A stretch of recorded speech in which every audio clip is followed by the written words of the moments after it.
नमस्कार साथियों, मैं राहुल शर्मा दिशा एकेडमी के इस प्लेटफॉर्म पे आप लोगों का एक बार फिर से स्वागत करता हूं। जैसा कि आप सभी दोस्तों को मालूम है कि टारगेट एंड टेस्ट सीरीज़ हमारी यहां पर चल रही है। और भाई, जैसा कि आप लोगों को मालूम है, कल नोटिफिकेशन आ चुका है। जब कैलेंडर आया था, मैंने उसी टाइम आपसे बोला था कि भाई मान के चलिएगा कि 24 अप्रैल को आपका पेपर होगा। 24 अप्रैल को नहीं होगा तो अप्रैल के लास्ट वीक में या फिर मई के फर्स्ट वीक में आप लोगों का पेपर होगा, ये मैंने आप लोगों को बोला था। पर बहुत सारे ऐसे बुद्धिजीवी थे जिन्होंने मुझे कहा, अरे अभी तो कैलेंडर आया है, गलत अफवाह मत फैलाओ, कोरोना की वजह से पेपर रुकेगा, कई सारी बातें। लेकिन ऐसा कुछ नहीं हुआ, उन सब की बातें गलत हुई यहाँ पर। और कोरोना के चक्कर में मत पड़ना, पेपर तुम्हारा 24 अप्रैल को होगा मतलब होगा, टेंशन मत लेना इस बात की। और कोरोना की ये कोरोना वोरोना सोच के अपनी पढ़ाई करना बंद मत करना। तो उसी से रिलेटेड भैया मैं आप लोगों को हर बार टॉपिक देता हूँ। आज टेस्ट 4 है। अभी हमारे जो टेस्ट में टारगेट चल रहे हैं वो एमपी चल रहा है और इंडियन ज्योग्राफी चल रहा है। तो इंडियन ज्योग्राफी और मध्य प्रदेश में से ही आपका टेस्ट होगा। टारगेट क्या था वो मैं आपको पहले ही बता चुका हूँ। तो चलिए बिना किसी देरी के हमारे पहले क्वेश्चन की तरफ हम बढ़ चलते हैं। तो दोस्तों, हमारा पहला क्वेश्चन है कि मध्य प्रदेश की जलवायु किस प्रकार की है। बहुत ही आसान सा क्वेश्चन है, आप लोगों को मालूम है। हर क्वेश्चन के लिए आपको 30 सेकंड्स मिलेंगे। आपका समय शुरू होता है दोस्तों अब। ऑप्शन है मानसून प्रकार, भूमध्य रेखीय प्रकार, भूमध्य सागरीय प्रकार या निम्न में से कोई नहीं। तो ABCD में से आपको आंसर करना है। 10 सेकंड आपके पूरे हो चुके हैं, 15 सेकंड पूरे हो चुके हैं, अंतिम 15 सेकंड शेष हैं आपके पास आंसर करने के लिए। अब अंतिम 10 सेकंड शेष हैं आपके पास आंसर करने के लिए। अंतिम 5 सेकंड। और इस प्रश्न का सही उत्तर होगा ऑप्शन ए, मानसूनी प्रकार की जो जलवायु है वो यहाँ पर मध्य प्रदेश में पाई जाती है। बात करेंगे हमारे अगले क्वेश्चन की। तो अगला क्वेश्चन दोस्तों आप लोगों के सामने आ चुका है। तो अगला क्वेश्चन आपसे डिमांड कर रहा है कि आप बताएं मध्य प्रदेश की उत्खात भूमि परिणाम है। ये एक टेस्ट में ऑलरेडी मैं क्वेश्चन पूछ चुका हूँ, इसलिए इसके लिए आपको सिर्फ 20 सेकंड्स मिलेंगे इस क्वेश्चन का आंसर करने के लिए। आप लोगों का समय शुरू होता है अब। अवनालिका अपर्दन, परत अपर्दन, अतिचारण का या वायु अपर्दन का। 10 सेकंड आपके पूरे हो चुके हैं, अंतिम 10 सेकंड आप लोगों के समक्ष शेष बचे हुए हैं। अंतिम 5 सेकंड। तो इस प्रश्न का भी जो सही उत्तर होगा दोस्तों वो होगा ए, अवनालिका अपर्दन का। मध्य प्रदेश उत्खात भूमि परिणाम किसका है? अवनालिका अपर्दन का। बात करेंगे हमारे तीसरे क्वेश्चन की। तो दोस्तों तीसरा क्वेश्चन है आप लोगों के समक्ष कि मालवा की पठार की जलवायु किस प्रकार की है। मालवा के पठार की जलवायु किस प्रकार की है ये आपको बताना है। और आप लोगों का समय शुरू होता है दोस्तों अब। मानसूनी, भूमध्य सागरीय, सम जलवायु या उपरोक्त में से कोई नहीं। तो जल्दी से बताइए, 15 सेकंड पूरे हो चुके हैं आपके। जल्दी बताइए क्या आंसर होना चाहिए इसका।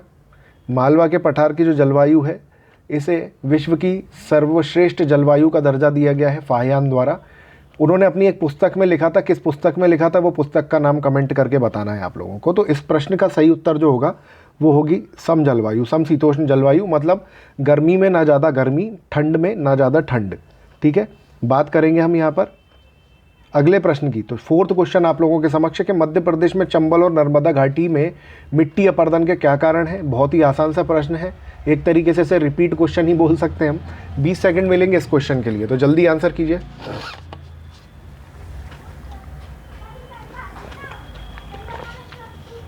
दस सेकंड पूरे हो चुके हैं, अंतिम 5 सेकंड। इस प्रश्न का सही उत्तर है, अंतिम 5 सेकंड आपके पास थे। इस प्रश्न का सही उत्तर है अवनालिका अपर्दन। अवनालिका अपर्दन जो है वो मध्य प्रदेश चंबल और नर्मदा घाटी में मिट्टी अपर्दन का कारण है। ठीक है। बात करेंगे अगले प्रश्न की। तो अगला प्रश्न है हमारा पांचवा प्रश्न, मध्य प्रदेश की एकमात्र ऋतु वेधशाला कहाँ पर स्थित है। बहुत ही आसान सा क्वेश्चन है, इसके लिए भी आपको 20 सेकंड से ज़्यादा टाइम नहीं मिलना चाहिए। तो आप लोगों का समय शुरू होता है दोस्तों अब। इंदौर, मुरैना, भोपाल या ग्वालियर। ये ग्वालियर की आधा, ये जो गा है ना ये यहाँ रह गया भाई, इसका आधा गा। चलो कोई दिक्कत नहीं है, 10 सेकंड पूरे हो चुके हैं, अंतिम 10 सेकंड आप लोगों के समक्ष बचे हुए हैं। इंदौर, मुरैना, भोपाल या फिर ग्वालियर। अंतिम 5 सेकंड। और इस प्रश्न का सही उत्तर है दोस्तों इंदौर। इंदौर में एकमात्र ऋतु वेधशाला है मध्य प्रदेश की। बात करेंगे हमारे अगले क्वेश्चन की। तो अगला क्वेश्चन आप लोगों के समक्ष है कि रेगुर मिट्टी किसे कहा जाता है। ठीक है। 30 सेकंड्स आपके स्टार्ट होते हैं अब। काली मिट्टी को, जलोढ़ मिट्टी को, कछारी मिट्टी को, या फिर मिश्रित मिट्टी को? तो ABCD में से बताइए रेगुर मिट्टी किसे कहते हैं। छठवां प्रश्न आप लोगों के समक्ष है। 10 सेकंड आपके पूरे हो चुके हैं, 20 सेकंड आप लोगों के पास बचे हुए हैं। रेगुर मिट्टी,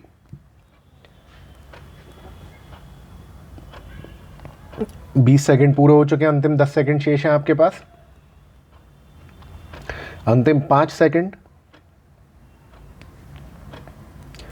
रेगुर मिट्टी कहा जाता है काली मिट्टी को, जो कि मध्य प्रदेश में सर्वाधिक है।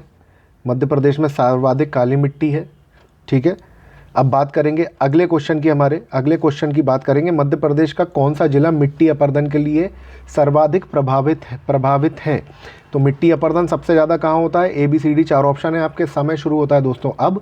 A Morena, B Sheopur, C Bhind या D मंदसौर? तो आप लोगों को बताना है कि मध्य प्रदेश का कौन सा जिला मिट्टी अपरदन के लिए सर्वाधिक प्रभावित है। 10 सेकंड आपके पूरे हो चुके हैं, अंतिम 10 सेकंड आप लोगों के समक्ष बचे हुए हैं। 15 सेकंड पूरे, अंतिम 15 सेकंड। जल्दी जल्दी से अपने आंसर लगाते जाइए दोस्तों। अंतिम 5 सेकंड आप लोगों के समक्ष बचे हुए हैं। और इस प्रश्न का सही उत्तर है मुरैना। देखिए अभी हमने यहाँ पर पीछे क्वेश्चन देखा था ना, चंबल नदी द्वारा जो क्षेत्र है नालिका अपरदन का, तो वहाँ पर भैया मुरैना सबसे ज़्यादा प्रभावित है उन सब में, ठीक है। बात करेंगे हमारे अगले क्वेश्चन की। तो अगला क्वेश्चन है, निम्नलिखित में से किस मिट्टी में बालू की अधिकता होती है? बालू मतलब रेत, रेत की अधिकता, रेत मतलब कंकर होते हैं ना बारीक बारीक बारीक बारीक। बालू की अधिकता किस मिट्टी में पाई जाती है? आप लोगों का समय शुरू होता है अब। काली मिट्टी में, लाल पीली मिट्टी में, जलोढ़ मिट्टी में या मिश्रित मिट्टी में? ये आप लोगों को बताना है। 8वां प्रश्न है आप लोगों के समक्ष। 10 सेकंड पूरे हो चुके हैं, 15 सेकंड, 20 सेकंड, अंतिम 5 सेकंड। और इस प्रश्न का जो सही उत्तर होगा दोस्तों वो होगा जलोढ़। जलोढ़ मिट्टी में बालू की अधिकता पाई जाती है, ध्यान रखिएगा। बात करेंगे अगले प्रश्न की कि लाल पीली मिट्टी किस फसल के लिए आदर्श होती है? लाल पीली मिट्टी किस फसल के लिए आदर्श होती है? आप लोगों का समय शुरू होता है अब। कपास, ज्वार, ये जो है ना, ये ज्वार है दोस्तों। कपास, ज्वार, धान या चाय? 15 सेकंड पूरे हो चुके हैं। कपास, ज्वार, धान या चाय, 9th क्वेश्चन। 20 सेकंड पूरे हो गए, अंतिम 10 सेकंड, अंतिम 5 सेकंड शेष हैं आप लोगों के पास। और इस प्रश्न का जो सही उत्तर होगा दोस्तों 9th क्वेश्चन का, वो होगा आपका धान। लाल पीली मिट्टी जो है ये आदर्श होती है धान की खेती के लिए, ठीक है। बात करेंगे 10वें क्वेश्चन की कि जलोढ़ मिट्टी किस तत्व की अधिकता होती है? जलोढ़ मिट्टी में किस तत्व की अधिकता होती है? ध्यान रखिएगा, ये कमी मतलब अधिकतर मिट्टी में हम पढ़ते हैं कि इसमें क्या क्या चीज़ों की कमी है ना, लेकिन हमें यहाँ पर क्वेश्चन में बताना है अधिकता, तो कंफ्यूज नहीं होना है आप लोगों को। आप लोगों का समय शुरू होता है अब। नाइट्रोजन, पोटास, फास्फोरस या उपरोक्त में से कोई नहीं? तो जल्दी जल्दी से आंसर लगाइए, क्या आंसर होना चाहिए इसका। 10 सेकंड पूरे हो चुके हैं।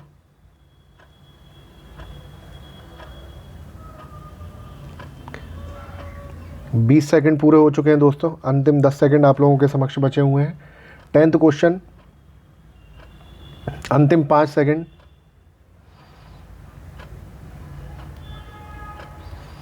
और इस प्रश्न का सही उत्तर होगा पोटाश। पोटाश की अधिकता है और नाइट्रोजन और फास्फोरस की कमी है। मुझे मालूम है अधिकतर लोगों ने नाइट्रोजन आंसर लगाया होगा इसका।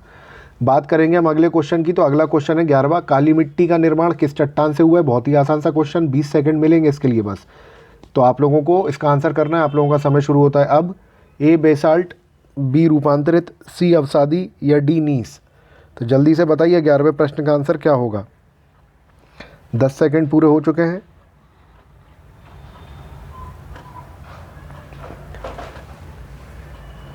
बीस सेकंड आपके यहाँ पर पूरे हो चुके हैं। तो 11वां प्रश्न जो है, इस प्रश्न का सही उत्तर होगा बेसाल्ट चट्टानों के शरण से काली मिट्टी का निर्माण होता है। बेसाल्ट की जो चट्टानें होती हैं आपकी, इसी को ही आप आग्नेय चट्टान भी कहते हैं, ठीक है, ध्यान रखिएगा इस बात को। बात करेंगे हमारे अगले क्वेश्चन की। 12वां क्वेश्चन आप लोगों के समक्ष आ चुका है। मध्य प्रदेश में सागौन के वन कुल वर्ग क्षेत्रफल का लगभग कितने प्रतिशत भाग में पाए जाते हैं? इंपॉर्टेंट क्वेश्चन है, चलिए बताइए। 30 सेकेंड आप लोगों के स्टार्ट होते हैं अब। मध्य प्रदेश में सागौन के सागौन के वन कुल वर्ग क्षेत्रफल के लगभग कितने प्रतिशत भाग में पाए जाते हैं? जल्दी जल्दी से आंसर करते जाइए और बताते जाइए भाई क्या आंसर होना चाहिए इसका। 20 सेकंड्स हो चुके हैं, आखिरी के 20 सेकंड, आपके आखिरी के 10 सेकंड और बचे हुए हैं, तो जल्दी जल्दी से आंसर करते जाओ। आखिरी के 5 सेकंड बचे हुए हैं। 12th क्वेश्चन है आप लोगों के समक्ष। इस प्रश्न का सही उत्तर होगा 12वें प्रश्न का जो सही उत्तर है वो है ए, 17.8% सागौन के वन कुल वर्ग क्षेत्रफल का लगभग कुल वर्ग क्षेत्रफल में पाए जाते हैं मध्य प्रदेश के। बात करेंगे हमारे 13वें प्रश्न की, कत्था बनाने हेतु किस पेड़ की लकड़ी का प्रयोग किया जाता है? 20 सेकंड से ज़्यादा नहीं दूंगा, बहुत ही आसान सा प्रश्न है। समय शुरू होता है अब। जल्दी जल्दी क्वेश्चन आप करते जाइए। 10 सेकंड पूरे हो गए हैं, 5 सेकंड बचे हुए हैं, अंतिम 5 सेकंड है आप लोगों के समक्ष। इस प्रश्न का जो सही उत्तर होगा दोस्तों वो होगा खैर। और आप लोगों को एक बात और बता दूं, खैर जो है ना, ऐसा क्वेश्चन पूछा जा सकता है कि ये किस उपयोग में, मतलब कैसे उसमें आता है। तो ये जो है ना, ये औषधि बनाने के काम में खैर एक औषधि की तरह यूज़ होता है। खैर से कत्था बनता है। आप लोगों को मैं एक बात बता देता हूँ, पुराने लोग, आपको लगता है कि सिर्फ पान तंबाकू में ही कत्था खाया जाता है, बट जो कत्था है ये पाचन क्रिया बढ़ाने में भी मदद करता है। इसलिए इसका जो उपयोग है वो पाचन क्रिया बढ़ाने के लिए भी उसमें भी किया जाता है। साथ ही साथ जो पेंट होता है ना, पेंट इंडस्ट्री में भी इसका यूज़ होता है, पेंट बनाने में भी कत्थे का यूज़ किया जाता है। तो ये बात आप लोगों को ध्यान रखना, इसको स्टार बना लो क्योंकि कत्थे से रिलेटेड क्वेश्चन पूछे जाते हैं बार बार। बात करेंगे अगले क्वेश्चन की, तो अगला क्वेश्चन आप लोगों के समक्ष आ चुका है। अगला क्वेश्चन है हमारा 14वां प्रश्न, निम्नलिखित में से कौन सी वनस्पति हिमालय में नहीं पाई जाती है? नहीं को ठीक से पढ़िए, कौन सी वनस्पति हिमालय में नहीं पाई जाती है दोस्तों, ठीक है, नहीं पर जोर देना है। आप लोगों का समय शुरू होता है अब।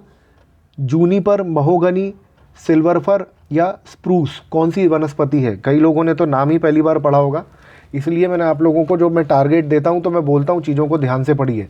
अगर इस प्रकार, देखिए मेरा ऐसा प्रश्न डालने का तात्पर्य बस इतना है कि अगर ऐसे प्रश्न आपको मिल गए तो फिर आप उस कंडीशन में क्या करेंगे। तो इस ऐसे भी प्रश्नों के लिए भी तैयार रहिए।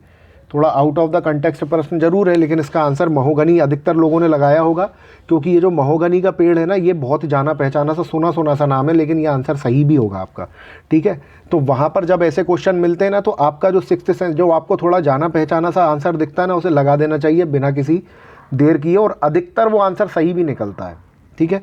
बात करेंगे हमारे 15th क्वेश्चन की भाई। तो निम्नलिखित में से कौन सा वृक्ष समुद्र तल से सर्वाधिक ऊंचाई पर पाया जाता है? ठीक है, तो इसका आंसर करना है आप लोगों के 30 सेकंड शुरू होते हैं अब। देवदार, जूनिफर, साल या सागौन, अब आपको आंसर करना है। 15th क्वेश्चन आ गया आप लोगों के सामने, देवदार, जूनिफर, साल या सागौन। तो जल्दी से बताइए प्रश्न का सही उत्तर क्या होगा दोस्तों। 20 सेकंड पूरे हो चुके हैं, अंतिम 10 सेकंड आप लोगों के पास शेष बचे हुए हैं, अंतिम 5 सेकंड शेष बचे हुए हैं। और इस प्रश्न का 15th क्वेश्चन का जो सही आंसर होगा दोस्तों वो होगा जूनिफर। जूनिफर जो है वृक्ष है, ये वृक्ष जो है ये समुद्र तल से सर्वाधिक ऊंचाई पर अगर कोई सा वृक्ष आपको मिलेगा तो वो जूनिफर मिलेगा। तो ये थोड़ा ध्यान रखिएगा इसको आप, ठीक है। अगर कोई फॉरेस्ट वाला बच्चा अगर मेरे साथ में अभी ये क्वेश्चन लगा रहा है तो उसके फॉरेस्ट के एग्जाम के पॉइंट ऑफ व्यू से इंपॉर्टेंट है ये। भारत में निम्नलिखित राज्यों में से किस में सर्वाधिक सागौन के वन पाए जाते हैं? ठीक है, सागवान है, सागौन पढ़ लीजिएगा इसको, सागौन के वन पाए जाते हैं। तो आप लोगों का समय शुरू होता है दोस्तों अब। 20 सेकंड मिलेंगे बस इसके लिए, इजी सा क्वेश्चन है ये, ठीक है। जल्दी जल्दी लगाते जाइए, 10 सेकंड पूरे होने वाले हैं। 10 सेकंड आप लोगों के कंप्लीट हो चुके हैं,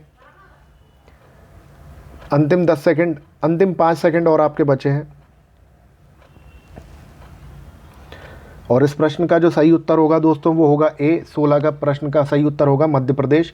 तो दोस्तों आप लोगों से मेरा रिक्वेस्ट है, अभी क्वेश्चन ख़त्म नहीं हुए हैं, वीडियो को प्लीज़ आप लोग लाइक कर दीजिए। आप लोगों के साथ एक बहुत बुरी एक बात है, मैं यहाँ पर आज बोल देता हूँ ठीक से, कि भाई मैं हर बार आपसे मैं बोलता हूँ कि वीडियो का जो लाइक का टारगेट है वो 20 लाइक है, लेकिन 11-12 हद से हद, इसके आगे क्रॉस ही नहीं हो रहा है।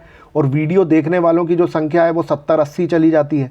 भाई 20 लाइक नहीं करते बनते क्या आपसे? 20 लाइक कैसे नहीं होते हैं आपसे? मुझे तो ये समझ में नहीं आ रहा। आज की डेट में आप लोगों को कौन इस तरीके से चीज़ें बता रहा है कि भाई ये टॉपिक पढ़ लो, यहाँ से इस प्रीवियस ईयर में ये क्वेश्चन आए थे, ये ज़्यादा इंपॉर्टेंट है ना, इसको ज़्यादा अच्छे से पढ़ने की ज़रूरत नहीं है। मैं आपका जो सिलेबस है ना, जो आप लोगों का 100% आपका जो सिलेबस है, उस 100% में से आपको कौन सी चीज़ें पढ़नी है शॉर्ट करके, जिसमें आप 80% स्कोर आराम से कर लें, आपको वो बता रहा हूँ मैं, वो बता रहा हूँ। 100 पेज की अगर किताब है तो उसमें से मैं ऐसे 50 पेज आपको बताऊंगा जो आपका 80% पार्ट कवर कर देंगे। वो चीज़ें ढूंढ ढूंढ के खोज खोज के मैं आपको बता रहा हूँ। 2010 के पेपर से लेके 2019 तक के एग्ज़ाम के पेपर तक की डिटेल मैं आप लोगों को दे रहा हूँ। उसके बाद भी आप लोगों से 20 लाइक नहीं होते हैं, तो ये तो गलत बात है यार। 20 लाइक की तो बात है, उसमें कोई पैसा भी नहीं लग रहा है आपका कि पैसा लग रहा हो आपका। ठीक है, तो इस प्रश्न का उत्तर था मध्य प्रदेश। आशा करता हूँ लाइक कर दिया होगा। चैनल पर नए हो तो भाई सब्सक्राइब कर लेना तुरंत में। वहीं पर सामने बेल आइकन आ रहा होगा, बेल आइकन को प्रेस करो, वहाँ पर एक ऑप्शन आएगा ऑल का, तो ऑल पे टिक कर लेना ताकि सारे नोटिफिकेशन आप लोगों को मिलते रहें। बात करेंगे हमारे 17वें क्वेश्चन की कि मध्य प्रदेश में सर्वाधिक वन किस जिले में है। तो 20 सेकंड मिलेंगे इस क्वेश्चन के लिए आप लोगों को। बताइए सर्वाधिक वन किस जिले में है, बालाघाट, झाबुआ, अलीराजपुर या फिर शहडोल। तो जल्दी जल्दी से आंसर कीजिए, आप लोगों का समय शुरू होता है दोस्तों अब। 17th क्वेश्चन आप लोगों के समक्ष, बालाघाट, झाबुआ, अलीराजपुर या शहडोल। 15 सेकंड पूरे।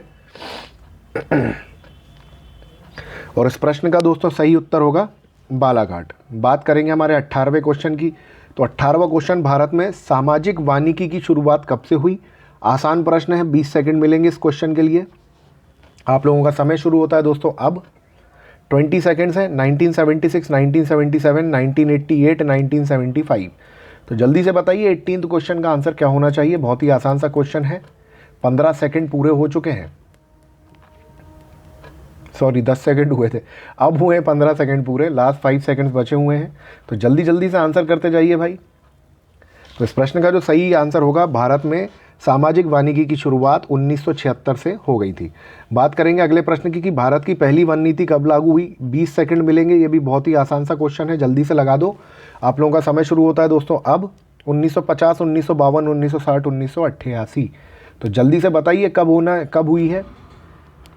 10 सेकंड पूरे हो गए, लास्ट के 10 सेकंड बचे हैं आपके। अंतिम 5 सेकंड।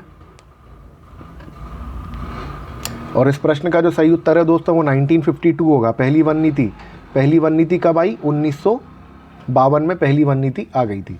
बात करेंगे हमारे 20वें प्रश्न की। तो 20वां प्रश्न है, निम्नलिखित में से कहाँ पर अल्पाइन वन पाए जाते हैं। 30 सेकंड्स मिलेंगे पूरे पूरे। क्वेश्चन थोड़ा सा टफ है। 30 सेकंड्स आप लोगों का समय शुरू होता है दोस्तों अब। पूर्वी हिमालय, पश्चिमी घाट, पूर्वी घाट या उत्तर पूर्वी क्षेत्र। तो जल्दी से बताइए अल्पाइन वन कहाँ पाए जाएंगे।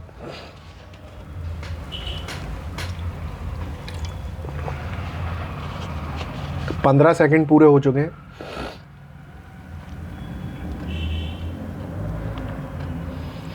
बीस सेकंड पूरे हो चुके हैं। मात्र 10 सेकंड आप लोगों के समक्ष हैं इस प्रश्न का उत्तर देने के लिए।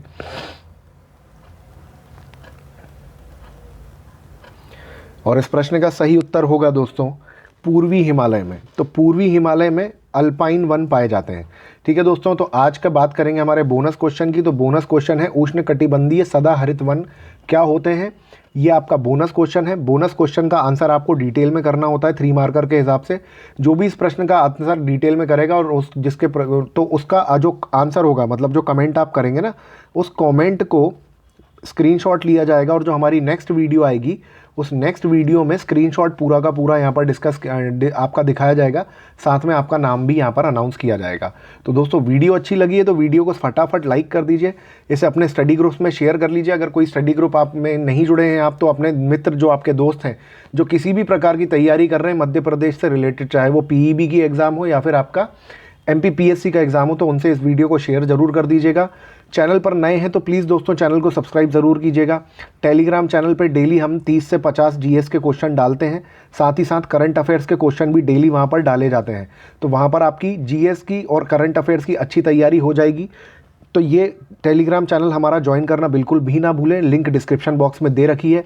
इंस्टाग्राम चैनल पर फॉलो करना बिल्कुल भी दिशा एकेडमी के प्लेटफॉर्म को ना भूलें, क्योंकि यहाँ पर छोटी छोटी डिटेल जो फिर आपको हर बार वीडियो के माध्यम से नहीं बताई जा सकती हैं, आपके MPPSC से बहुत ही इंपॉर्टेंट डेटा डेली के बेसिस पे मैं स्टोरी या फिर पोस्ट के माध्यम से यहाँ पर डालता रहता हूँ। तो एक बार इंस्टाग्राम का चैनल चेक ज़रूर कर लीजिएगा। अगर आपको लगता है कि उसको फॉलो करना चाहिए तो फॉलो कीजिएगा, नहीं तो मत कीजिएगा दोस्तों। और अभी तक अगर आपने हमारे टेस्ट नहीं दिए हैं, टेस्ट 3 अगर आपने अभी तक नहीं लगाया है तो डिस्क्रिप्शन में, यहाँ पर मैं डिस्क्रिप्शन बोल रहा हूँ, यहाँ पर आई बटन पे लिंक डाल देता हूँ, वो आप लिंक देख लीजिए। और जिस हिसाब से देखिए, मैं आप लोगों को एक बात और बता दूं कि 24 अप्रैल को जो एग्ज़ाम होने वाला है उसकी रणनीति की वीडियो तो लोग अभी बनाएंगे। मैं उसकी वीडियो ऑलरेडी आप लोगों के लिए बना के अपलोड कर चुका हूँ।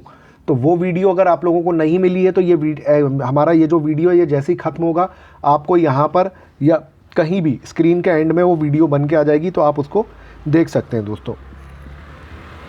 तो इसी के साथ दोस्तों मैं राहुल शर्मा आप लोगों से विदा लेता हूँ। जय हिंद, जय भारत।